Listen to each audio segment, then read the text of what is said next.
I've been giving some thought to this WEF agenda, and I want to put a different spin on it.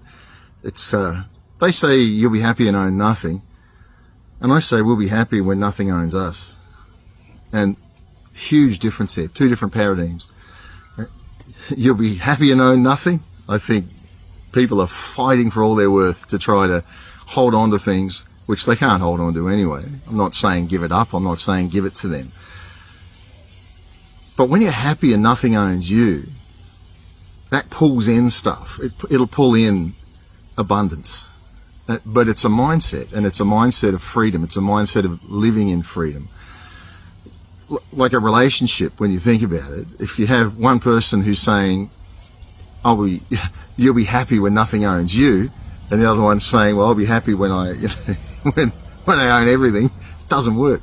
And I think it's funny, it's not funny, I have a group of men I associate with globally, and we've for many years connected with each other, and one of them is quite prosperous, quite wealthy, right up there in the business world, and he has a saying he said for many years, where he said, look, entrepreneurial, he says, I don't go to business, I let business come to me. And for many years that was sort of a confronting idea to me, because I was a go-getter. Get out there, do it, make it happen, hustle. And in the middle of that, he'd be saying to me, I don't go after business, I let business come after me. I'd be like, what? And I thought, it's easy for you, you've got a reputation and all these things. But as I've watched him over 25 years or so, it's taken him from zero to hero, really. It's taken him to an abundance. And others that are in that group, as they've surrendered, I've watched the same thing happen, where it's taken them into millions.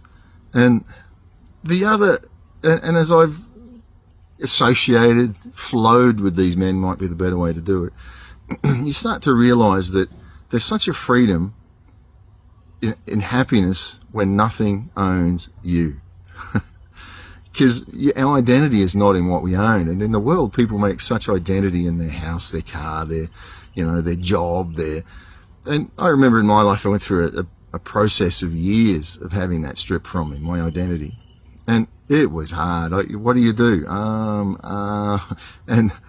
then, when people would ask me, excuse me, but I got to the point where I realized my identity is how the Father sees me, God the Father.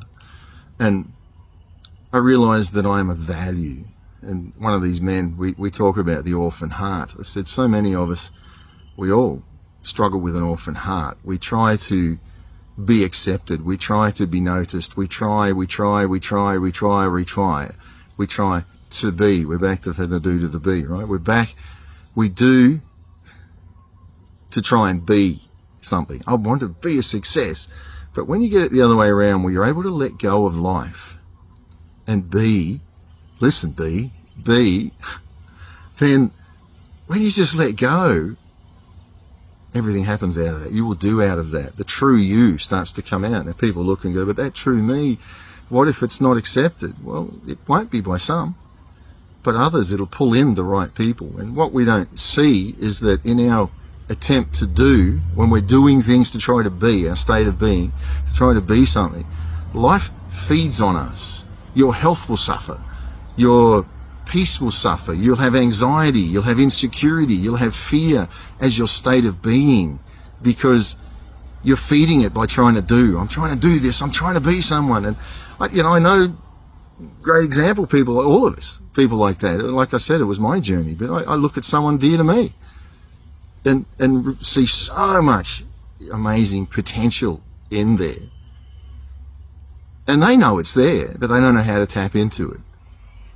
Then I realized the secret's in letting go. The secret's in just saying, it's not a secret. It's in saying, I'll be happy and own nothing. Well, nothing will own me, sorry. I'll be happy when nothing owns me. And that's why, like with love, and I think it's with God's love with us, we think if I do enough things, God will be happy with me. It's not true. I believe sin was there to set us up to fail, to show us we're failures, and to show us that He loves us unconditionally, no matter what. When that right person's in your life, you love them no matter what.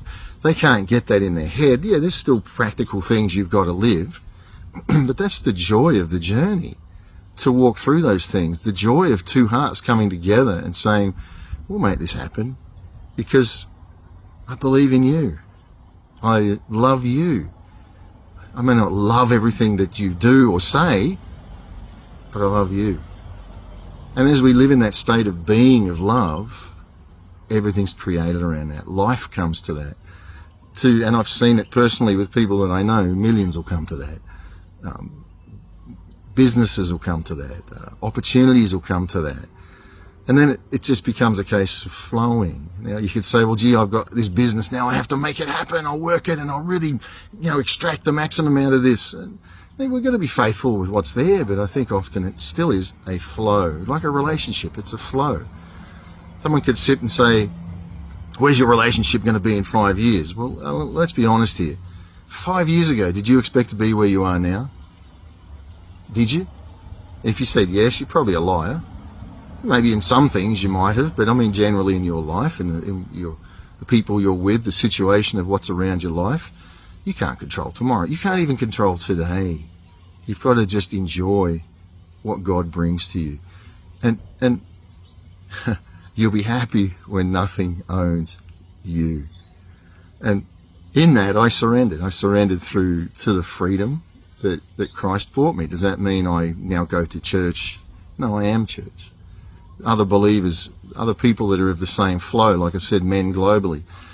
We come together, we talk things. This morning, I woken up early from a call from the UK, fellowshipping, just talking this sort of stuff, and the amazingness of that, and what we see happening in the world, and where we think it's going. And then other calls from other parts, the other side of the world. Yesterday, where a man that's seeing amazing things unfold around his life, and how he's pushing up into other countries to see the same sort of things and enlarging. And there's just, I look at this and it's amazing to me. You say, well, what if they take it? They can't take it. Can't take it from me because I've never had it. I don't own it. It's just there. It's something you just live in, the freedom. That's love. Imagine having a woman like that, a man like that in your life, where someone says, you're here with me because I love you. You're here because of love, not because of what you bring. Of course you'll bring things and you're amazing to have around, and I love seeing your company and you're looking into your eyes and or whatever else. But you look and say, but beyond all of that, it's just beautiful to have you here because of the spirit of who you are. And when you're in that environment, you tend to let go, you surrender. So these things that, I believe a lot of health issues, a lot of pain is in our body and things because we hold on to, trying to hold on to life. We hold on to defilement. We hold on to the things that have happened and the stuff that's been said and the things that have been done, and instead of being able to release. But how do you release? You've got to be around people who live in that state. We all fall into thinking like a victim. How do you get free of that? You hang around, firstly, you surrender to a God who will set you free from that. And then you be with others that look at you and say, hey, come on, you're slipping into it there. Let it go. Let it go. You're better than this. And that's the environment that I've built around my life. People that are around my life and the ones I am intimate with are on, that's the way we operate. That's how we roll. And it brings out the better than best in us spiritually. So in a relationship, when a man or woman comes to your life that's in that, they will flow and bring out the spiritual best in you. And what happens then? Your health gets better, your joy gets better, you have a spring in your step when you wake up in the morning. You still have your days. Yes, I do. I still have days on my good boy. Instead of, oh, good morning, Lord. You wake up, oh, good Lord, it's morning. But we have the tools to move forward. So anyway, I'll sum it all up by saying, you'll be happy when nothing owns you. That's the freedom movement. Don't fight for stuff. Live in your freedom. Surrender. And that comes from surrender. If they want your stuff, let them have it. It's a burden to them. Enjoy the freedom of life. And I'm not saying don't have things. Things come, like I've just told you. I have friends that we're all living this, and stuff comes. And you live in the fullness of it. Enjoy the life that you've got, because you've only got one life. Why be where you're miserable?